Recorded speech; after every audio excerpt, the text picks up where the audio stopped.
നമസ്കാരം.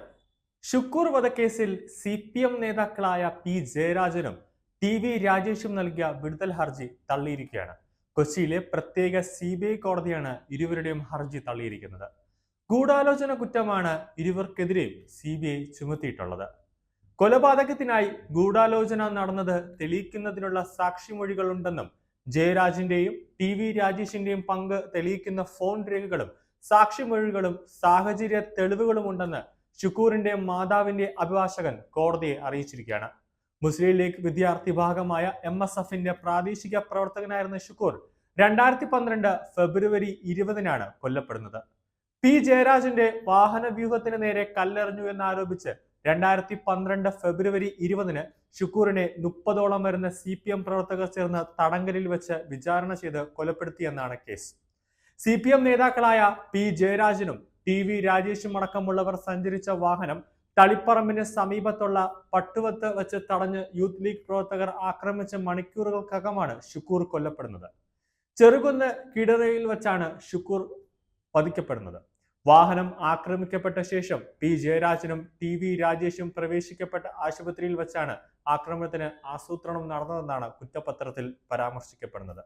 തളിപ്പറമ്പ് സഹകരണ ആശുപത്രി കേന്ദ്രീകരിച്ചാണ് CPM പ്രാദേശിക നേതാക്കൾ ആക്രമണത്തിന് ആസൂത്രണം ചെയ്തതെന്നും ഇത് ജയരാജനും രാജേഷിനും അറിയാമായിരുന്നുവെന്ന് കുറ്റപത്രത്തിൽ വ്യക്തമാക്കുന്നുണ്ട്.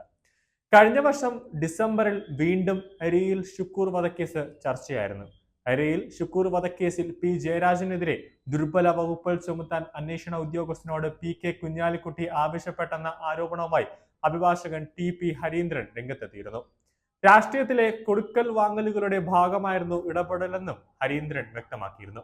സംഭവം കഴിഞ്ഞ് ഏതാനും മണിക്കൂറുകൾക്കകമാണ് ചെറുകുന്ന് കീഴറയിൽ വെച്ചാണ് ഷുക്കൂർ കൊല്ലപ്പെടുന്നത്. ആക്രമികൾ വിചാരണ നടത്തിയ ശേഷം കീഴറയിൽ ഒരു പാടത്തിൽ കുത്തിക്കൊലപ്പെടുത്തിയായിരുന്നു വാഹനം ആക്രമിക്കപ്പെട്ടതിനെ തുടർന്ന് ജയരാജനെയും രാജേഷിനെയും പ്രവേശിപ്പിച്ച തളിപ്പറമ്പ് സഹകരണ ആശുപത്രി കേന്ദ്രീകരിച്ച് CPM പ്രാദേശിക നേതാക്കൾ അവിടെ ആക്രമണം നടത്താനുള്ള പ്ലാനിംഗ് നടത്തിയത് ആ ആശുപത്രിയിൽ വെച്ചായിരുന്നു. ഇത് ജയരാജനും രാജേഷിനും അറിവോടെയായിരുന്നുവെന്ന് കുറ്റപത്രത്തിലുണ്ട്. പോലീസ് അന്വേഷണം ഫലപ്രദമല്ല എന്ന് ആരോപിച്ച് ഷുക്കൂറിന്റെ അമ്മ അതിഖ് നൽകിയ ഹർജിയിൽ ഹൈക്കോടതിയാണ് CBI അന്വേഷണത്തിന് ഉത്തരവിട്ടത്. 34 പ്രതികളുള്ള കേസിൽ ജയരാജൻ രാജേഷ് എന്നിവർ യഥാക്രമം 33, 34 പ്രതികളാണ്. ഷുക്കൂർ വധക്കേസിൽ എന്തായാലും ജയരാജനെ സംബന്ധിച്ച് മോചനമില്ല എന്നത് ഉറപ്പാണ്. കൂടാതെ വിചാരണ തുടങ്ങുന്ന സമയത്ത് അറസ്റ്റ് ഉൾപ്പെടെ ഉണ്ടാകും. ജയരാജനെ അറസ്റ്റ് ചെയ്യുന്നത് വഴി ഇടതുപക്ഷത്തിന് വരുത്തുന്ന ക്ഷീണം ചെറുതല്ല. ഇതോടുകൂടി CPMന്റെ രാഷ്ട്രീയ കൊലപാതകങ്ങൾ ഓരോന്നായി വിചാരണ തുടങ്ങാൻ വേണ്ടി ഇരിക്കുകയാണ് കോടതിയിൽ.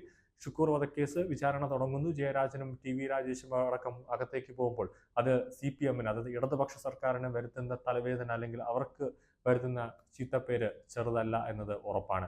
എന്തായാലും CBI കൊച്ചിൻ യൂണിറ്റ് തന്നെ ഷുക്കൂറിനെ എന്തായാലും CBI കൊച്ചിൻ യൂണിറ്റ് ജയരാജനെയും അതുപോലെ തന്നെ രാജേഷിനെയും അറസ്റ്റ് ചെയ്യുമെന്ന കാര്യത്തിൽ യാതൊരു സംശയവുമില്ല.